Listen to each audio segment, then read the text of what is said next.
Last week's merchandise trade figures were pretty impressive, all things considered. Weather has racked a lot of January and February indicators, but so far you can count out Canadian trade. Were we just lucky? Did we capitalize on others' weather misfortunes? Or is something else going on? Well, likely all three factors played a role. Take weather, for instance. Low temperatures and heavy snow across much of the lower 48 prompted a surge in energy exports. Natural gas exports were up 87% in February over last year's levels. On the same basis, electricity was up 82%, and in spite of much publicized transportation constraints, crude oil shipments were up 16%, thanks to a 3-month rebound.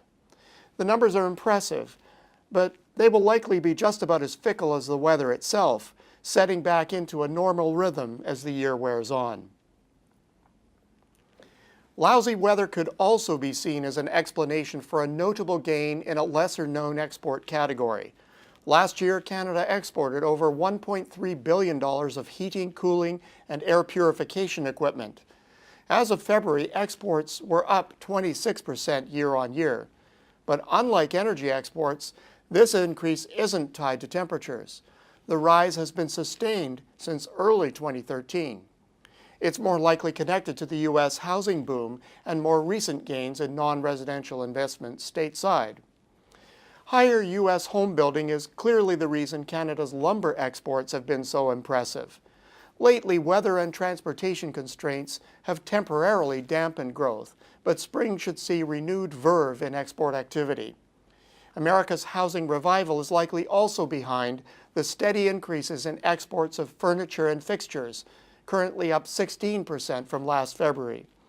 As the U.S. housing boom resumes, look for these housing-related sectors to continue notching good numbers. Breaking news rarely, if ever, covers the packaging, materials, and containers industries. We're likely poorer for it, because this is an industry that likely has a lot to say about economic cycles. Those who took heed when its exports slipped significantly in 2007 might have seen the impending recession very clearly. Perhaps it is speaking loudly about what's going on under the surface in U.S. industry right now. A recent rapid run-up now has exports of packaging materials and containers up 14% year-on-year, far ahead of any single-year gain in the post-crisis period. Other categories are showing impressive gains, but their predictability is less certain. Canada's aerospace sector is renowned for its volatility, a feature that is true for the industry the world over.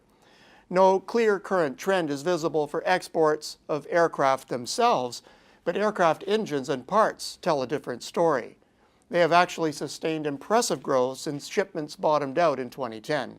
At present, February exports are up 21% over last year's levels, ahead of the recent trend rate. As global growth picks up through 2014 and into next year, demand, together with a weaker Canadian dollar, should further boost the fortunes of Canada's aerospace industry. Another unsung but rapidly rising export category is meat products. It racked up international sales last year of $5.7 billion. It's currently rising 19% year-on-year and has produced decent growth since 2011.